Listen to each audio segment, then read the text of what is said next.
So now that we know a little bit more about state, let's look at what we did yesterday. So yesterday we built the Disney Villains app. We had some data that was changing. We used state a little bit. Here, this is a simpler way to declare state. Can you all see that in the back? Yep. Okay. So instead of having to do constructor and all this other stuff around it, this is a little bit of syntactical sugar around creating state. So it's right inside of the class, just state equals an object. A little bit simpler, right, than all constructor stuff. So state equals an object. That object has one key called villains. That villains is an array. So we're putting it inside a state because it's going to be data that this villains, that this parent component has, that it's generating, that it's in charge of whenever things change. Right? Because it is changing. It's going from an empty array to an array full of stuff. So here we're initializing it to nothing. Whenever we use our render down here, we're going, hey, this.state.villains.map. And then here, this is where we're updating it. So instead of just going, hey, this.state equals the new data, we're going, hey, this.setState, here's the new data for you. Whenever we call that, it's now going to re-render the page. Just a tick. Yep, that's like our tick. I'm not sure if you remember this. What's the difference between this dot state and set state? So this dot state is where the data is actually stored. So if we want to reference it, it's always this dot state dot property name. Okay. If we want to update it, that's when we use this dot set state. Okay. And when we update it, we use this dot set state and pass it an object of what we want the new state to be. And it will do technically an upsert. It's an update and an insert. Saying, upsert. You just upsert me. Yeah. So it's saying, hey, if the value's there, update it. If it's not, insert it. Okay. So yeah, because villain is there, it's just replacing the data with that. If the value is not there? It adds it to state. Wow.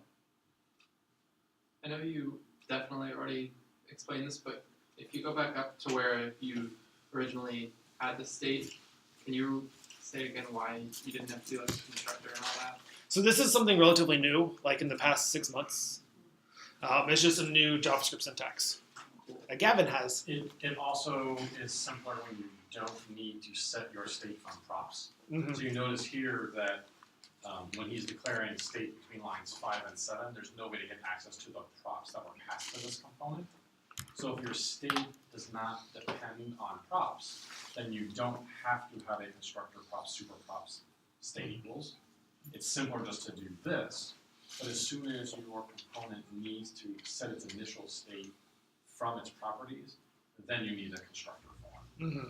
So some people say, well, I might need that eventually, so I'm always going to do the constructor form because I don't have to go back and change my code when I do need to then have my state dependent on props. If you're like, that'll never happen, then this is certainly a little bit simpler of a syntax to write. Can you repeat that again? So the reason why you would have a constructor when setting state is if your state depends on the properties. So if your initial state depended on the properties that were sent to you, then you need to do that in the constructor. So for instance, in this example, Mark's villains, the state is an empty array of villains. But what if we wanted the parent component of villains to be able to say, there's always 2 villains in our system, right? There's always Darth Vader and there's always Voldemort. Like those are the 2 villains always going to be in the system. And they get passed to us as props. If I need to initialize my state to those 2 villains that were passed to me as properties, then I need the constructor form. If I'm not going to be using my properties when initializing state, this is a much simpler and easier syntax. So like if I'm starting from scratch, I can just basically No data's like coming through, I'm just starting from scratch. Yeah, if your component does not receive properties, this is the easiest way of doing But should we look with foresight? it. Well, I mean, you're designing both components, so you would know. Mhm. So you're designing the component where villains is being called from. You'll know if you're sending it properties, and you'll know if those properties need to be used to set state. Chances are, 75% of the time, this is going to be the simpler way of doing it. Oh, really? Mhm. Right, it's not that common that your initial state is derived, is computed, is generated from the properties. Usually what happens is something more like this, where your state is, hey, I have an empty array of villains. Hey, my state is an initial score of 0. My list of people in my employee database is empty until I fetch them from the API. This is more common of an initial state being in what we might refer to as an empty state. And then we're filling in that state, like marked is below, in the components it mount. Yeah, Question? just for the props or props and properties? Yep. Okay, Yeah, processor then- for properties. with the double properties or something, wasn't there like a double render? Is there always one rendering with this new way of writing? it? Always one render. It's just This one is- render. Yep, the render function is always going to be just one of these. Okay, was it recalling another render with two properties? Okay, I think Here. you might be thinking of the return, because you can have multiple returns Mhm. under the render. okay. Yeah. Multiple, yeah, I see the returns.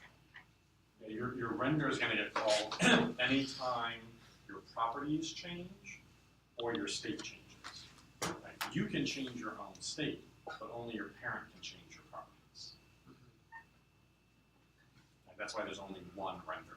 It's gonna get called anytime your state changes, anytime your parent sends new properties. Right? The parent changes the properties. But only one render function.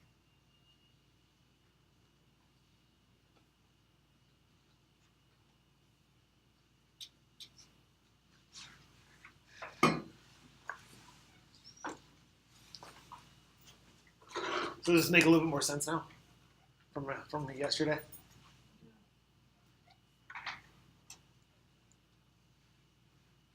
Awesome. Can we try something from scratch? We are. Okay. We're gonna build a scoreboard from scratch. That has some counters, that has some things going on, has some button click events, some new things. Is that? Do you have a thought? Sorry, yes, and sorry, just thinking about how we're adding a whole bunch of stuff. I was going to start talking about like font awesome and blah blah. Last night, I wanted to add a different font to this, but it said I just in Google Fonts needed to provide a header. Was a little bit lazy and decided to sleep instead and sleep on the idea. Yeah. But basically, when we're doing our normal HTML, like back in the day when we used to do alpha and beta, it would provide a full head with the favicon, a whole bunch of other information. If I were to have just made a section named head and then just put that one line in there, would that have messed with anything? Like, is it hidden anywhere? I just more of the. So in public, you have this index HTML, which actually has your head. Oh, okay, so I could just put it there. But Google Fonts, I mean, yes, you could. Totally could. Google Fonts also has an import syntax for you to use inside your CSS as well. So just to riff 30 seconds on that. Where's my browser? Google Fonts. Because I was going to go looking for like a disgusting 1980s font and throw it up there, but I just, Yes, if I wanted to use, unreadable. ooh, Coiny, because that's a super fun font. So you can use this import here. I clicked on import, and I can take that and throw that import inside of my CSS here at the very top. Oh, okay. And now, is it because we're using React now, you have the additional jump on top and bottom, or? Because I saw that it was like, was it script or? Yes. In the Yes. Style. style. Yeah. That's because you're not putting that as a tag in your index, you're putting that line in your style sheet. Mhm. Right, so that style tag would be the kind of thing that would appear in your head, but since you already have a style sheet, you can just put that instruction inside the style sheet Mhm. instead of putting it as a style tag. And so that doesn't have anything to do with React, that has to do with the fact that we have style sheets, and we should just put that in our style sheet. Mhm. In our .css file. Yep.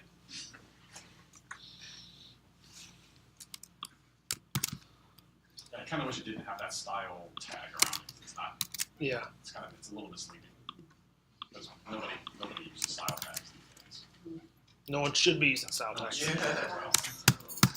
It's out of stock. So these are styles, but they're not in a style tag. They're in a style sheet. Right. So otherwise, all of that code would be in our index file. Question. What does, like next to the word in the CSS it said one, what is that one for? This right here, Yeah. it's the properties of the file, of the font. I actually don't know what specifically it is. Could be, maybe Gavin does. The The one one? in the font, 16 pixels divided by 1. Baseline? Yeah. I knew that wasn't something. I'm 95%, 99% of the time, I'm not changing that. So I'm always like, okay, cool. And go on to bigger and better things. It's one of these shortcut things. Yeah. Look it up. Oh, it's the line height. That's Google. It's the line Oh, line Line height, height, okay, okay. yeah. It's not Google. It is. Line height. Just like in a Word document, how you can do 1.5 or 2 Yeah. line height, space out Oh. the sentences. Oh, there they Once you start Yarn Start, it takes over your console. So you have to have a separate console if you want to do code dot or sort of, We would yeah. actually stop, yeah. Are you supposed to have it in the root or the HTML?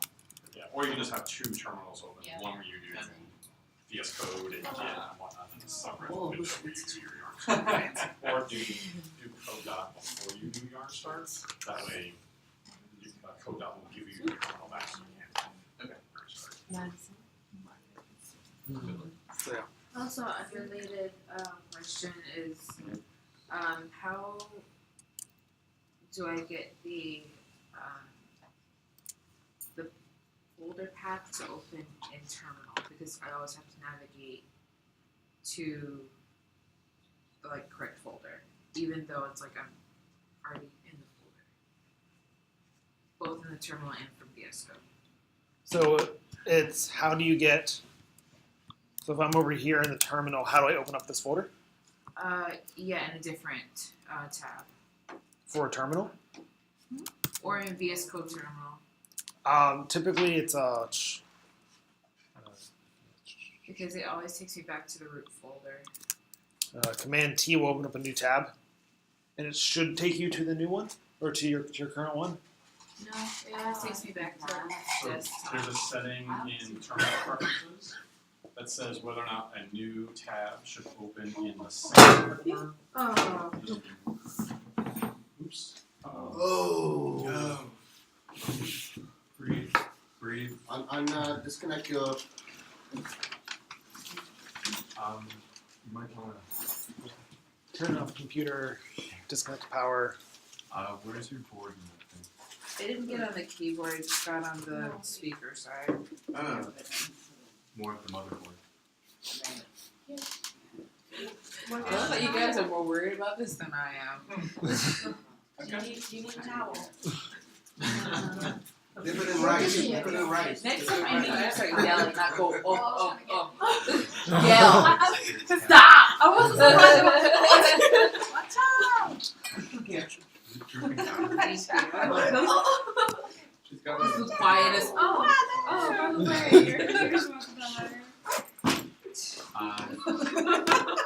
You quack. If you want to take a look at that very last one, Oh, or just open it up and get any water that might be inside. yeah, thank you. Oh, you Put it rice. Stop it. Yeah, what kind of compressed air? Just open it up and Right, fill it I with need rice. to buy that there. You gotta find out the Chinese takeaway from somewhere here. Yeah. I'm sure they're not great. What do you eat? Chicken rice. I Oh, don't it was think like only just burnt. Yeah. It's please. Code sideways. It was right here. Yeah, it's like over the speaker.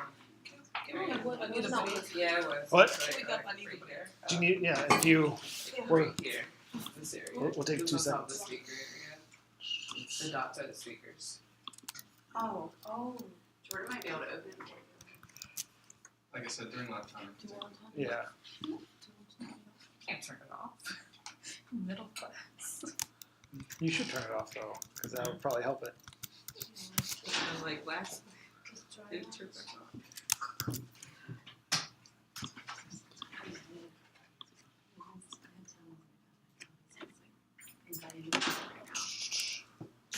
All I'm doing while we're getting back in here, I have the scoreboard HTML that I'm just plopping inside of my render here real fast.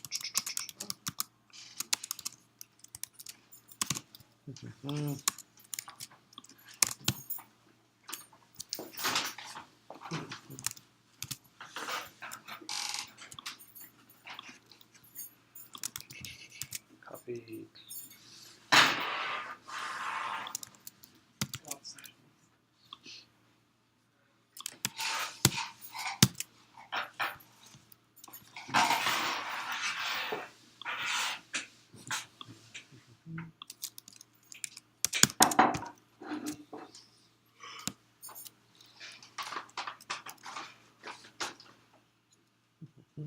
Ooh.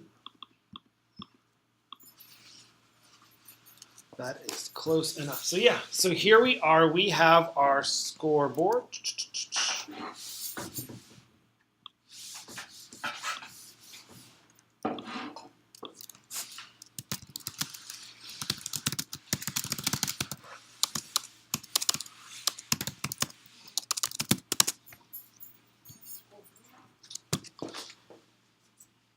So now that we have this, we'll blow it up a little bit.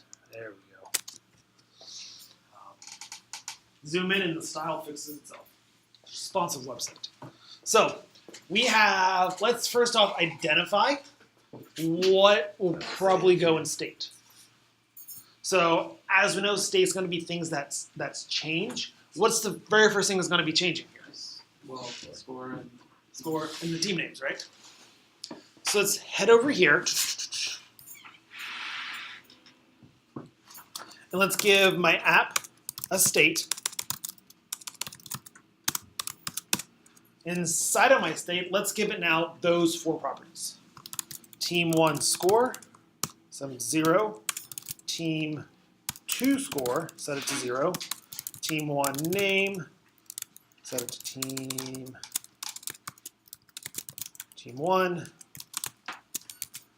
And then team 2 name, team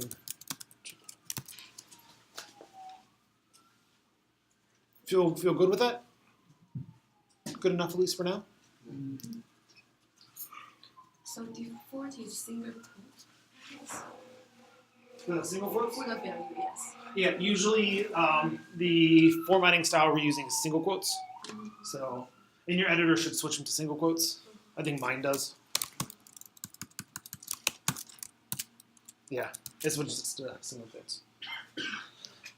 So in order for us to use this now, down here inside of our render, we can replace our hard-coded data with this dot state dot team 1 score. Same thing here, except with team 2. And then this dot state dot team 1 name and team 2.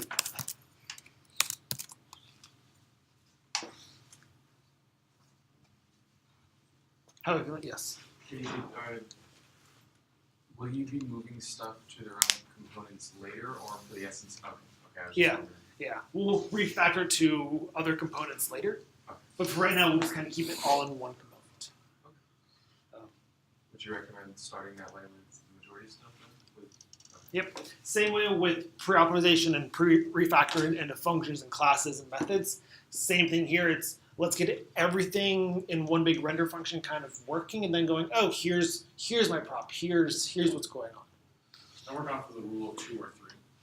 Once I've seen something 2 times, I'm trying to think, this might be repeated. Yeah. When I get to the 3rd time, like, oh yeah, this is totally repeated. I need to refactor this. Mhm. When I don't know what's going to be repeated, I don't know what needs to be refactored until I've seen it a couple of times. Mhm. It's easier to start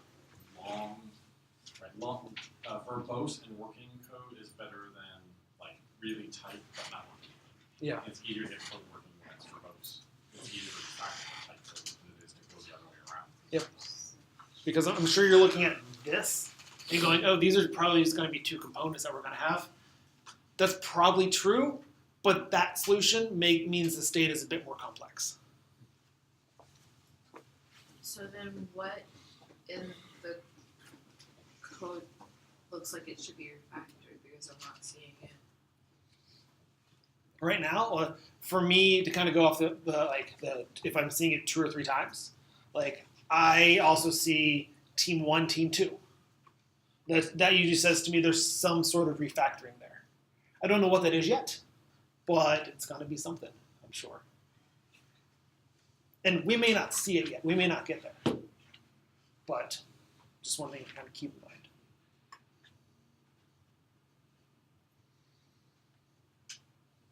So the very first thing that we want to do is whenever we click add 1, we want to be able to say, hey, increase that counter.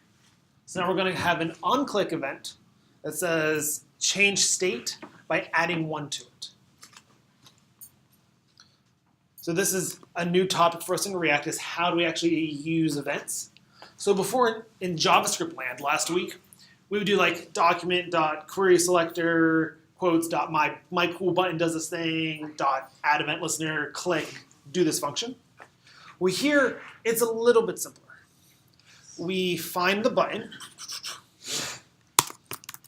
and there is an onClick property attribute we can add to the button.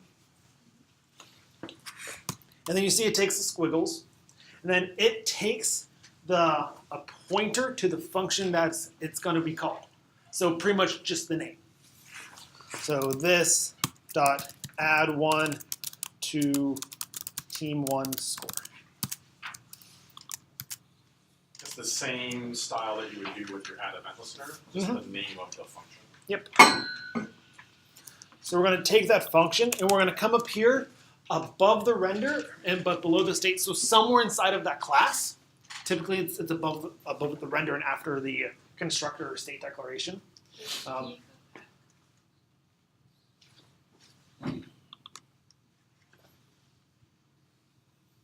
you don't need state for this one? Nope. This is all we're doing is that we're adding a method to our class, and that's it. Our class being the component. We're giving the component a little bit of more functionality here.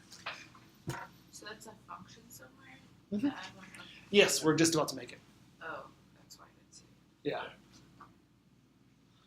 That's how I like to kind of declare my functions, to go, hey, this button is going to do something that's going to add 1 to team 1 score.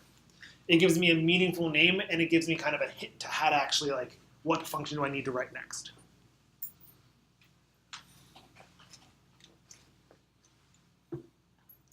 So I'm going to go write it. The nice part about writing that first is it also, like, it'll autocomplete at the top of the code.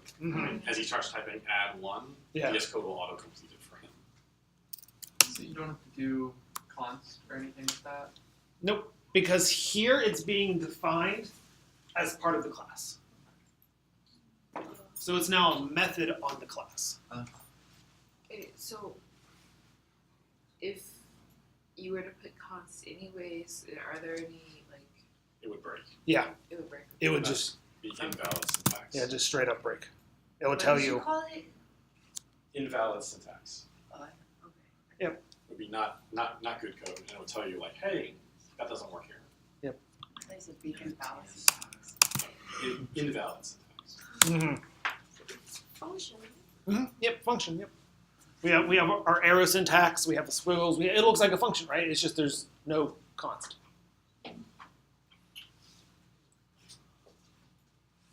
It's a member function of this class. That add one to team score belongs to the class app, which is why down below when Mark used it, he had to say this dot add one to team score. Which function? Which add one to team score? The one that belongs to this class. Gotcha. Mm-hmm.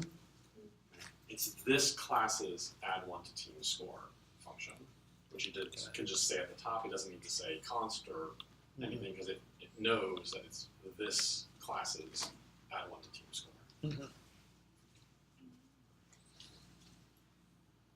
So I know that the close parentheses add one to team score signifies that's like a function thing. And I know if you were to do like instead of like the letter const like that, just do like the function tag that you told us that we probably don't need to use. I've seen somewhere in the parentheses it's got like a variable or something in those parentheses. Is there ever a situation where you need something in the parentheses there? Say that again. I think I got lost somewhere. Okay, so the add one to team score equals close parentheses arrow. Those close parentheses, is there ever a situation where you're going to need something inside it? Yes. Yes. That's parameters. Okay. And we might get to that today, Yeah. depending on how far we get. But we'll see what happens. There's a parameter there that Mark's ignoring for the moment, not to confuse us anymore, but yes. Yeah. You didn't use the syntax like the render without the arrow and the equal. Why? Does it the syntax for that? He could use the syntax, the same syntax for render. Yeah. Oh.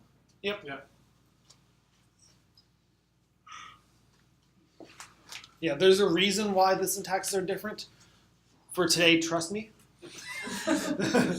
But I'd rather not get into like binding this is and stuff like I that. asking you because the last one when I used this class for the launch, the last project weekend, I tried to do that way. It doesn't work for me. Mm-hmm. That's the reason I use like the render. Yeah.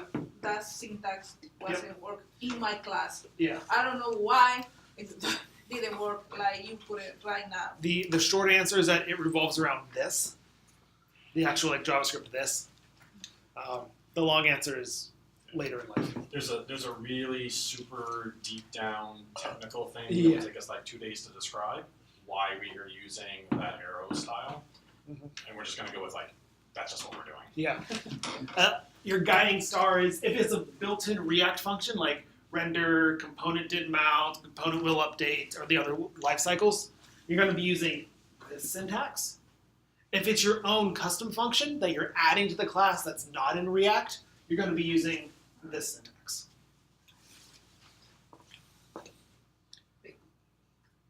I'm gonna open Pandora's box anyways. Is it because it's already declared inside of the class of the parent class of React or something like It that? revolves around this. Okay. And I think we're saying the same thing, but Not I don't know quite. because I know with C# like you can like the actual language you can click on it shows you like the guts of it. So that's what I guess it's like. Yeah, it revolves around this idea. So if you want to find out why, Yeah. the Google search term is binding of this Mm-hmm. and auto binding. Yep.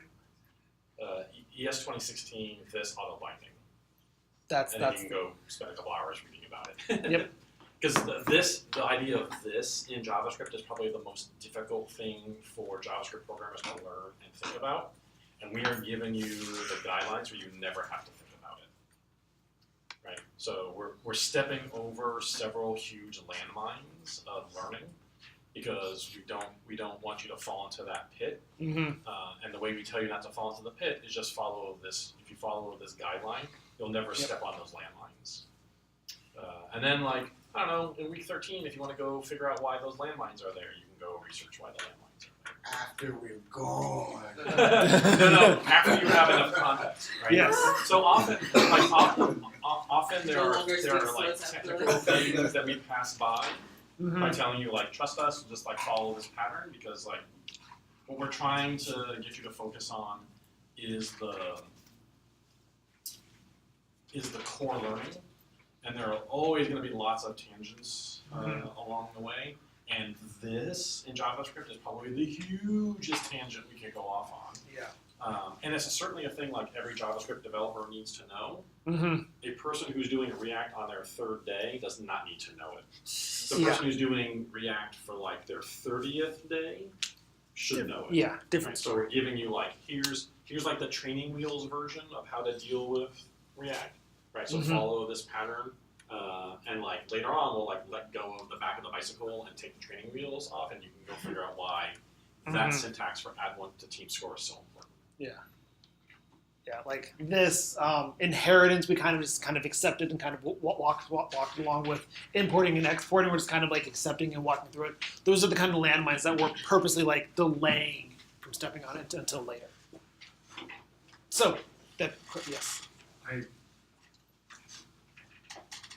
I mean, I'm assuming it's just gonna break, but like, what would you do? What if you actually did put the parentheses equals, greater than squiggly there?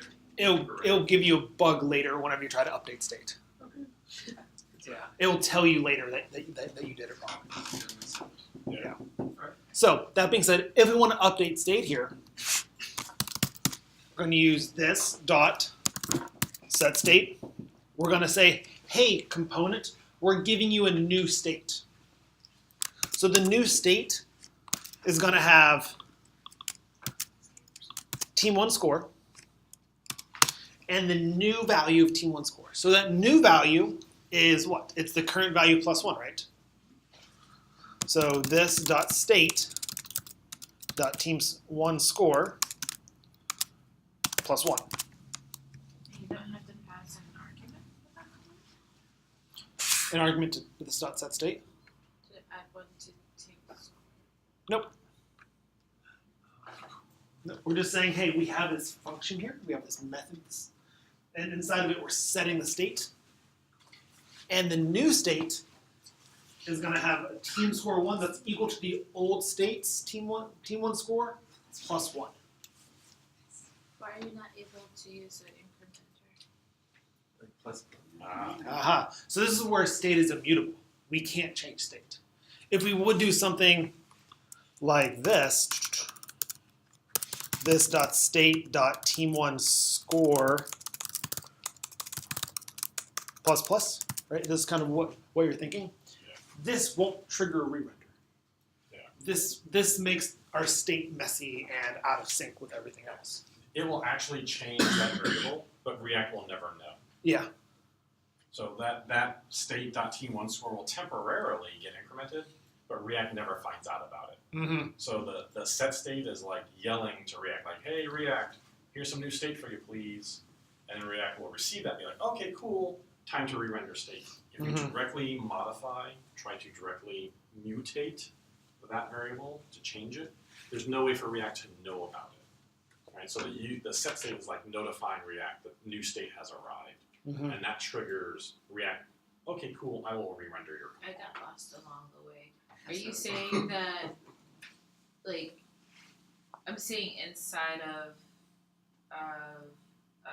this dot set state, Mhm.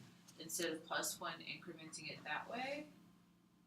You should not do that because that will Mhm. change the state, Yes. which you're not allowed Which to is do. immutable. It's Mhm. immutable. Yes. So you can't, for anything that's based on state, you can't use plus plus or plus equals or append, Mm-hmm. all concat, all of those things you're not allowed to do to a state variable. But you're It doing has to plus be 1. But you can't, because that doesn't That's change Yeah. the plus 1 here. Like if Mark just highlights from the T to the 1, highlight from the T to the 1, that doesn't change this variable.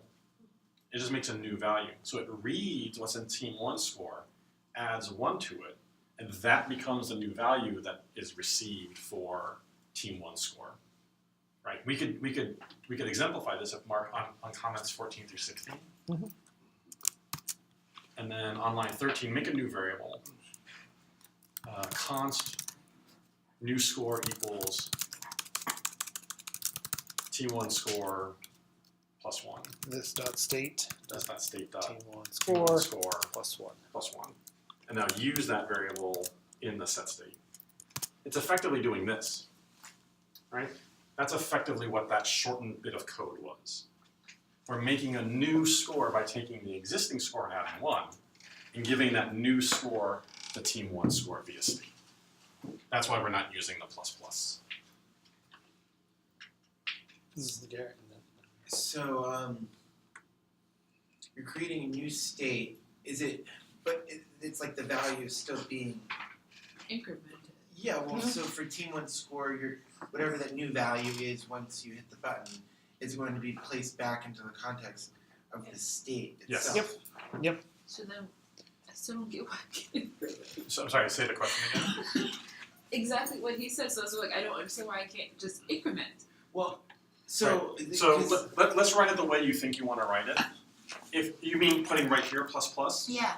Just do it, yeah, there because is you're fine. never allowed to modify this variable.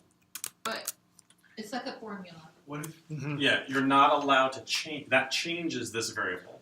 And Yeah. That's disallowed. that's like adding to itself, right? Yep. That's adding to itself, which is different than this. Mhm. This does not add to itself. This adds to the value and gives it to a new value. This modifies it in place, and that's the thing that we're not supposed to do to a variable that's on our state. Yeah. okay, so This will then, this will work. This will work, yeah. but you'll find a landmine like 3 days later in production. Your boss will come yell at you.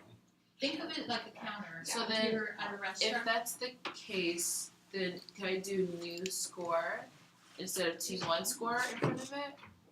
No, Here. like under You could get rid of this plus 1. No, I mean So- like no where it says team 1 score on the far left. Under Here? set state. Yeah. No, because we're trying to change the state's team 1 score. We're trying to tell the state, hey state, what you have for the old team 1 score, here comes some new information, which is the way that we're allowed to modify state. There's only one way we should ever modify a state variable, and that's through using set state. Mm-hmm. Okay. So when we say set state, we're saying what part of the state are we changing? What's the new value for it? So then why can't I set team 1 score to new score and then just increment it that way? So yeah, so delete the, so to get Mark, get rid of the plus 1 here, is I think is what she's going for. Okay. And Plus plus. then put new score plus plus here. No. Because you're not allowed to put a plus plus after anything that's on state. Oh, You're never Okay. allowed to put a plus plus on anything that's with state. Mm-hmm. As soon as you do this dot state dot thing, plus plus is off your menu. Yep. Think. Because it starts a bad habit of mutating state, and state can never be mutated. Mhm. It's just a rule of React. Yeah. You'll get bugs. Bugs will come your way. I get that, but I guess the where I'm like faltering is the difference between plus plus and plus 1 for the same thing. So So- plus 1 doesn't change team score. So put the plus 1 back. Yep. Plus 1 does not change this variable. It makes a new value. So if team 1 score has 10, 10 plus 1 is 11, and we're putting 11 into new score. Oh, because it's leaving actually team 1 doing score math. alone. But no, but increment. Okay, I'm sorry. Continue. So if team 1 score has 10 in it, 10 plus 1 is Mhm. 11. Where does the 11 go? Into the variable new score. Right. Yep. Leaving team 1 score alone. Yes. What does plus plus do? I thought it did the same. Oh, it's It puts equal it plus. back into Okay, team you're 1 right. score. Okay, I got you now. Plus plus Equals, says yeah. add 1 and shove it back into the Gotcha. same variable that the plus plus is attached to. Yeah. That's what we're not allowed to do. Yeah, I forgot that Yeah. it does that. So that's Alright. why Mark had the team 1 score is this dot state dot team score plus 1. Yeah. It seems like longer syntax, but what it's avoiding us is ever touching that team 1 score value. Okay. So this is a longer way of saying it by putting the result into a temporary variable and then passing that temporary variable to team 1 score. Immutable state is kind of the other difficult thing in React. Yeah. This idea that the state is like, it's special, Yeah. and the variables that are in it are special, Yeah. and some of the things that we used to love to do, like concat things and plus plus them, are like they're being taken away from us because what we're gaining for that, like, hey, you can't plus something, is this magical re-rendering of our user interface, right? So React giveth and it taketh away, right? It's giving us this magic ability to tell the render function, hey, I'm just going to tell you how to render yourself and where you put the states, and whenever I call set state, please magically like completely redraw my user interface and put the new state into places, which Mark is going to show us the amazingness here in a second. Yes. To get that ability, we have to be okay with saying, well, we can't just take this .state.team1 score and plus it. That's what we have to give up in order to gain that ability. So state is just literally the boilerplate value, like data, and we don't touch it again. Essentially, we can use it to modify like a class, basically, like how we can use like a blueprint kind of thing. The state is all of the things that this class knows about, and we can't modify them. We can only call set state for them. Right? So we can't do team1 score plus. We can't take team1 name and like add characters to the end of it, but we can take that variable, increment it into a new variable, and pass that to set state. We can take the team1 name and replace it with a new string. We can't directly modify state. Okay. Yeah, I saw a few hands crop up in there. I think Mira, Jordan, I think Garrett also has a hand up, so whoever wants to go first. It's just, you guys almost said it a few times, but just thinking about this, if you make new score just this .state.team1 score, it's the new variable has the value of that, but since you're not changing it, if you were dying to use plus, you could just delete the +1 up there and put plus next to new score? Yes, that's what I was getting Mark to do. Like, you drop the +1 here, and put plus here on the end of new score. But that's a little bit silly too. Yeah. Tom. Yeah. Right. Child. Yeah. So what's the difference between the two?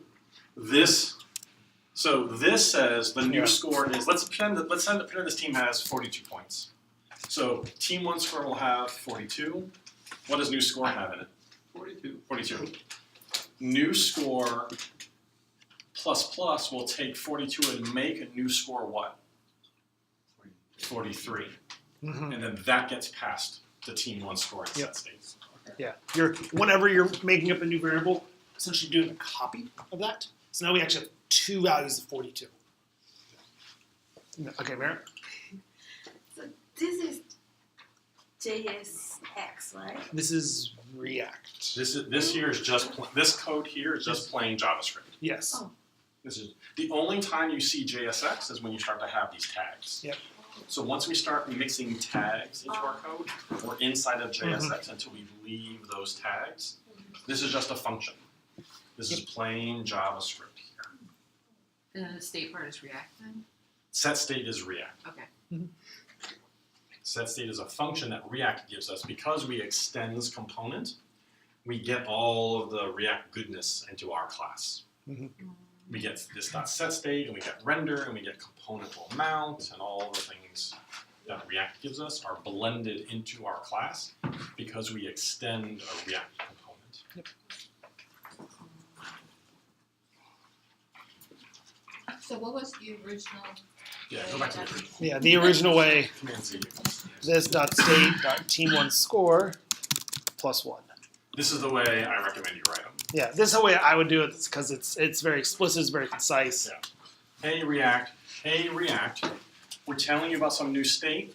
What am I changing? I'm changing the team1 score. What I want it to be? I want it to be your current team1 score +1. That's how you would translate this into English. Right, because state.team1 score is the current team1 score. Let's add 1 to it and tell that that's the new team1 score.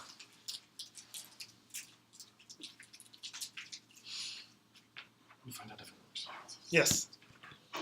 So I should be able to come here, and now I add 1. Now every time I'm clicking this button, what's happening, it's going, hey, firing off this onClick event, call that add 1 to team1 score function.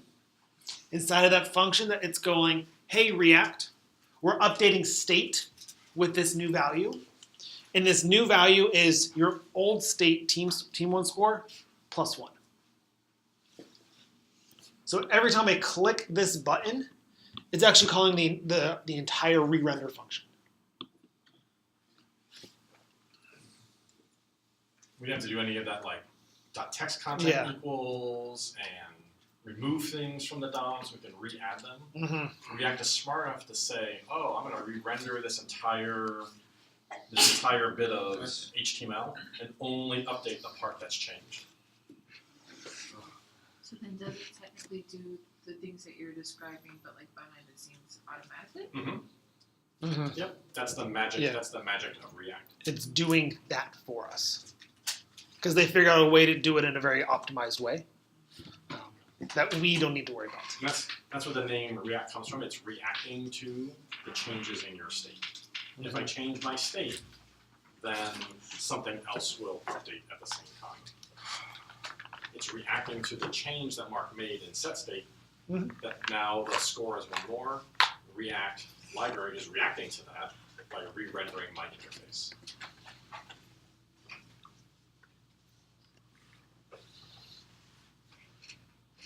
And how can we reset the score? So to reset the score, so we first need to add a reset button. That's easy enough, right? Reset team 1 score, and just like we did here, we need to add a new onClick to a new function that we're going to call reset team 1 score. So onClick this dot reset team 1 score.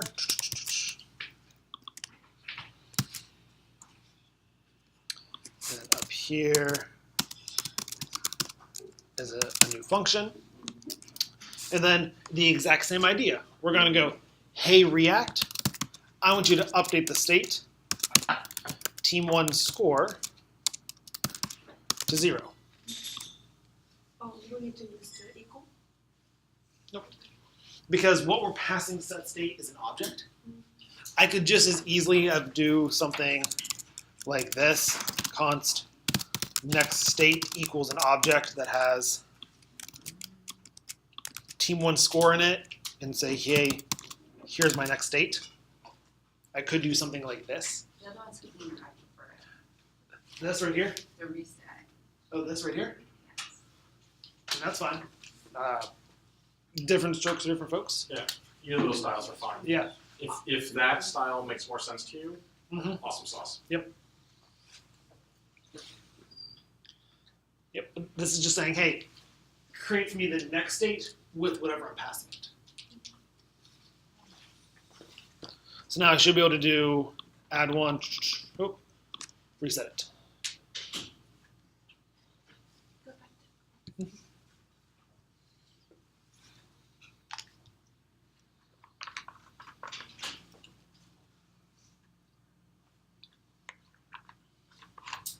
What about name? What about what? Name change. Name? So name changing, this is where stuff gets fun. All right. So here, down here, just like how we had an onClick function here, we need to go to our input. That's oh, definitely not a number. You're more of a text. So here, there's an event called onChange. And that onChange is whenever the actual value changes. And update team 1 name. So this function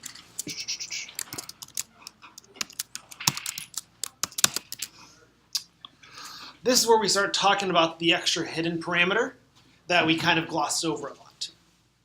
So since this is still just an event, we have our one parameter of function that we like to call event. You might see E or ENT or EVNT or some kind of variation on event. But pretty much what this event is saying, this event is all the data about what triggered the event. So in this scenario, all the data about like what input box fired it, what's the name of it, where it is in the HTML, what's the current value of the box as well. And that's really what we want.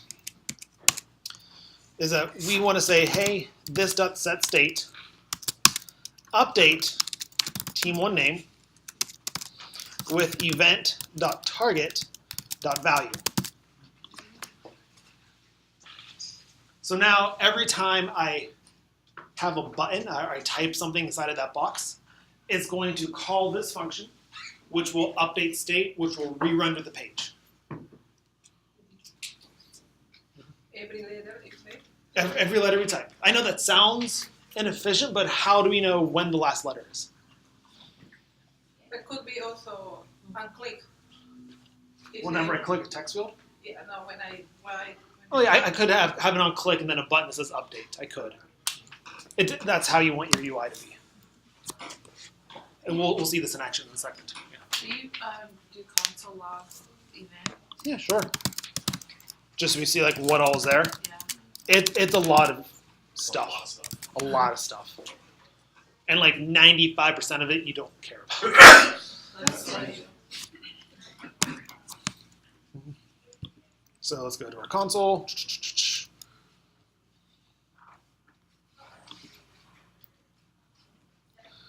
Oh, yeah.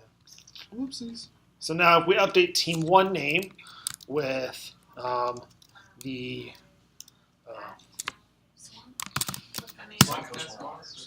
yes, yeah, or bears, because that's a good generic team name.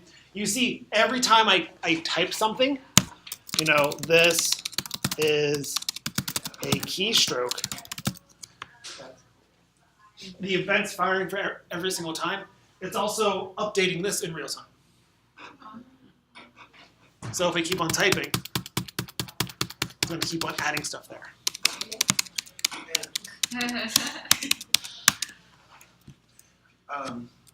Back to on the code Yeah. side, when you're doing a target, is target like a keyword in React? Mm-hmm. It's not in React. It's a property on the event object that's purified. Okay. Yeah. Because that event is just a JavaScript, a standard HTML JavaScript event. That's another. Okay. Yep, the same events we've been dealing with for the past 3 weeks. And if we look at what's actually being, what it's there, it's here's all the properties of it. And then Cancel it. yeah, so like there's a lot of stuff here. You don't need to know what's going on here. That's okay. I don't think I know what half that stuff is. Yeah, like I've never had to use it. Bubbles. Yeah, bubbles. That's a fun one. Yeah, bubbles means does that event go up the chain? Yep. Oh, Does that's that not event, what does I that event go to its parent? Yeah. Does it kind of bubble up the DOM? Yeah. I'm no longer interested. Because I think I had it with someone where like we had a section that we had an odd click event. Then inside that section we had a button, and that click event on the button will then bubble up to the section, and Yes. bubble up to everything else. So So yeah, are these considered like, are these sort of like properties of the event? Is it event like an object, kind of? It is. it is just. Yeah. It's technically a synthetic event Yeah, because React. because React does stuff there. But yeah, event is just a class that we have instance of. And that gets made by the browser. Your Mhm. browser is making that event and sending it to the on-change. Mhm. Right? So we didn't see like on the on-change, you didn't pass it the event because Right. the browser is giving that to us. It's Yep. telling us, hey code, this event happened, something changed. And one of the things we're interested in is which thing changed in that target. And then, hey, what is that target, in this case, box? What's its value? What's the text inside of it? So remember Mark had the on-click for the button for add one, right? The secret is that the add one to team score also takes an event. Yep. But since he wasn't using it, he doesn't have to declare it. Yep. I could have just as easily have done this as well. And it still works, still quite as valid, still does the thing. But since I'm not using it, I really don't need to declare it. So you can take it out. Yep, so just take it out and go, you know what, that's extra noise, that's extra clutter in my code that I just don't care about right now. So did you, I'm sorry. Mira and then Angie. We don't use semicolon at all. Nope. They're optional in JavaScript. It's React has a culture of leaving it off, so you don't need them. So why have them? Though I personally really like semicolons, but yeah. Angie? So when we were doing this, and I may have missed it, but did we mean to have it updated in real time? The team name, or then what would be the point of having the update button next to the team name? We can get rid of the update button then. That's just how we want our UI to act. But if you delete the text that you're writing in the text box, it would delete the team name. Mhm. So you need some sort of like an event on click. So yeah, so let's kind of think about this for a second. So if I wanted to have that being something else, how would we think we would do this with the tools that we have? Let's kind of war game this out real fast. Local storage. We just shouldn't click What's on the the question? button. Yeah, what's the question? So Exactly what it how is. do we currently, whenever we type something here, if we delete it, it's gone. So the question is, how would we have that type but only have the team name change when we click the update button? Oh, okay. You could put an on click on the button that just calls the function already made. Yeah, like updates the state or whatever, updates whatever it is, based on the button instead of the actual keystrokes. So on change is built in that's Mm-hmm. doing Yep. that. So it's happening on the on change. So this is where one of the hurdles with React comes into play. I mentioned during the slides that it's a one-way data binder kind of thing, right? So that means that we only keeps track of the data that we tell it to keep track of. So I'm going to change this. I'm going to create move this down here. And change you to an on click. If I do something like this,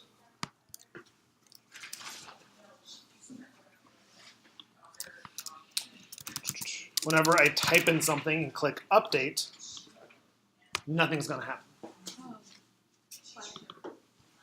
So look at what we're doing. Because where we were getting it from the value of the event.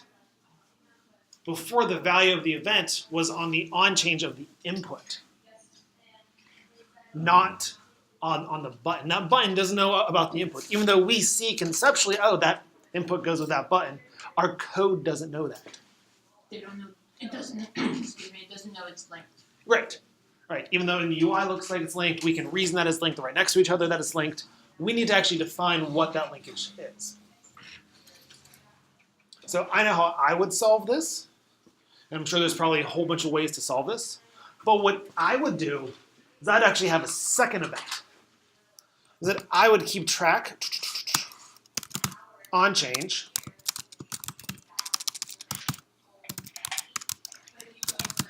And I would call store team1 new name. And probably come up with a better name for that later.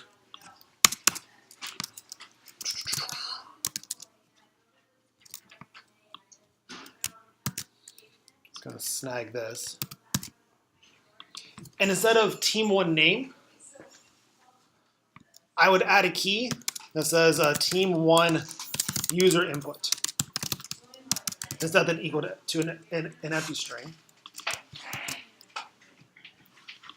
And then every time they type something in, I'm going to store their latest value in that in state, but not show it. And then whenever they click the button, instead of updating it from the event target, I'd say, hey, this.state.team1 user input.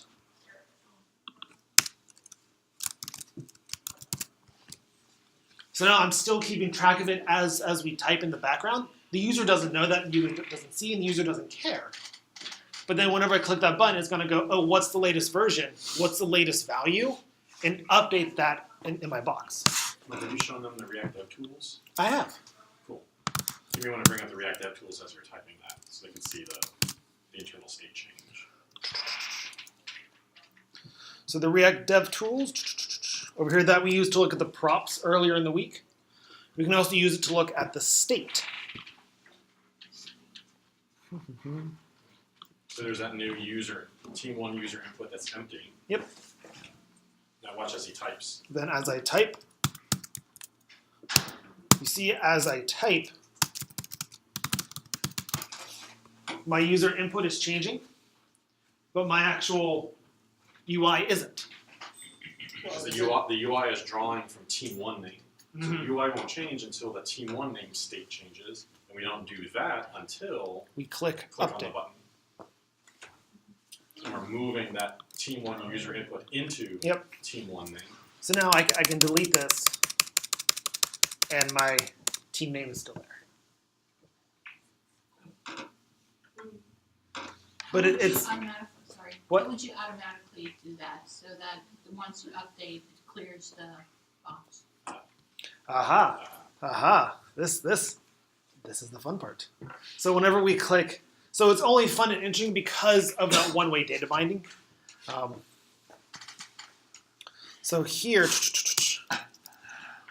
so whenever we set this, update the team one name, we also want to set the team one user input to an empty string, Why the empty screen? because that's clearing it out. Oh, We're saying, hey, grab the latest value, put it as team one name. Then as soon as we store it in team one name, we don't care about what the user input. We actually want to clear out. Let's see that in React. Yes. In the React. So we go to the dev tools. If I type in bears from the north and click update, we see that move from team one user input to team one name. It's how you can update the text. Yeah, because we haven't done that part yet. But you see the state has changed. Yep. Now we just need that input box to reflect that. Yeah, so if I type something here, update, whoosh. So my state's doing fine and dandy. That's good. But then down here, I can add a value, this dot state dot team one user input. Because remember, every input field has a value that has a corresponding that we can actually set it. We're saying whenever we render this out, give this the value of whatever the team one user input is. So whenever we start,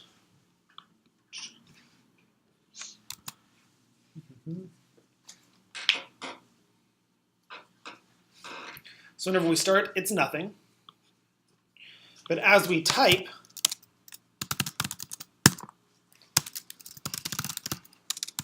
it's updating, it's re-rendering this. Every keystroke, it's recreating me the text box, but whenever I click update, it's clearing this out. And in that set state, we recall the render function, and that render function is going to the new value of team one user input and going, oh wait, it's empty. So now that input field is empty. So now that input box is both with the on update is telling us that something has changed, and the value is saying anytime this state changes, this is what I want you to reflect. So we kind of made a two-way binding now.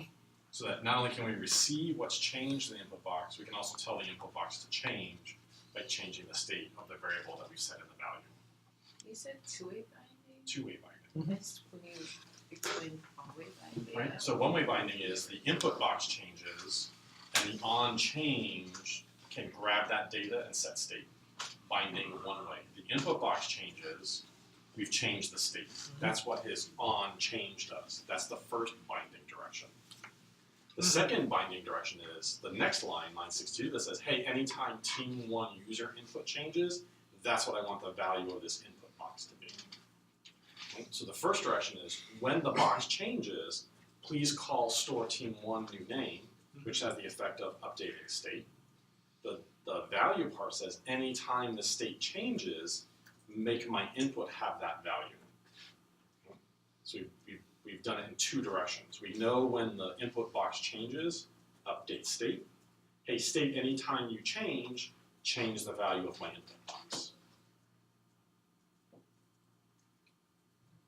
61 is when the input, line 61 is when the input box changes, call this function that changes state.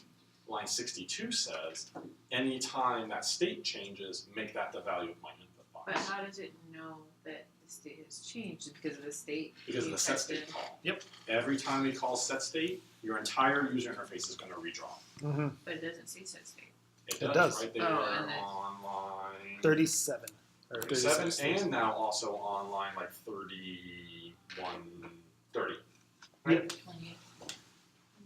So every time here, he changes that input, we're putting that value into team 1 user input, and every time he updates it, he's resetting it back to blank.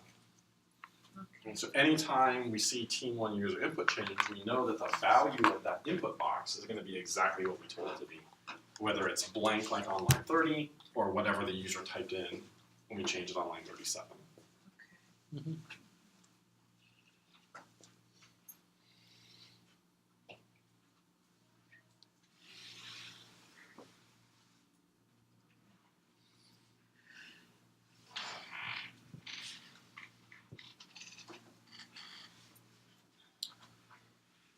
So how are we feeling? Can you scroll up? How far? That's good.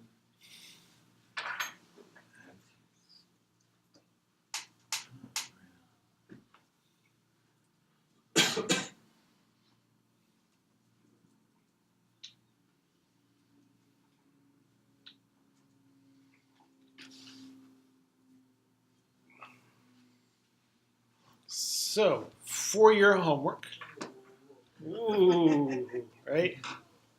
Do I still have it open? I don't have it open. You'll be making for me a color picker. This color picker is going to have 3 different slides. One adjusts the green, one adjusts the red, and one adjusts the blue, the RGBs of colors. Let me actually bring it up real fast. And we can walk through a little bit. Front end.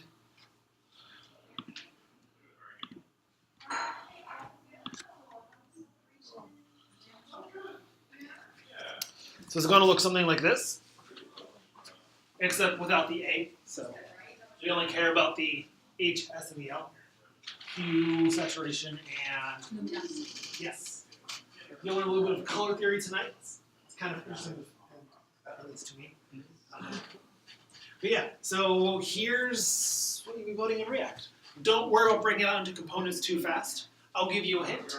There is an input type of slider in HTML to use. It has an on change event. You should probably tie into as well. Kind of look a lot like what we did today. Input field with an on change. Inside that on change event, there'll be a set state. So yeah, this will be, of course, due Sunday night.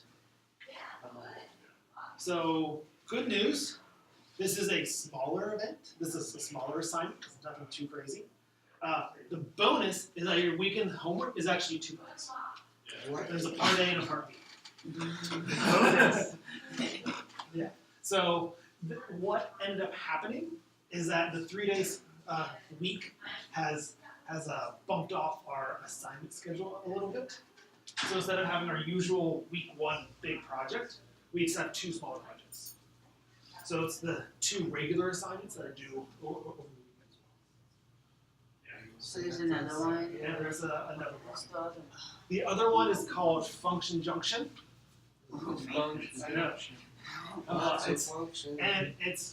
And what it is, it's 10 code kata style questions. They're like, write me a function that does this. Write me a function that does that. And we'll dive into how to run that and how to do that at our weekend. So we make up our own code wars. No, there's You give it to us, it's not actual reward. Oh, we still solve. yeah, you still solve. I think one is like reverse a string. One is like write me a function that adds 2 numbers, stuff like that. Just kind of more JavaScript practice and how to get us in thinking that in that way. We do that in the form of craft. In the form of what? Crap. Craft. Oh, crap. I'm like, girl. It's bad. So, Someone trying to have a good weekend. so yeah, I'll sign those out. Videos and notes will come out, and I'll see y'all at the review at 3. Looking for questions about state and the homeworks and everything like that. Oh, it'll be assigned to your GitHub, yeah. We gotta go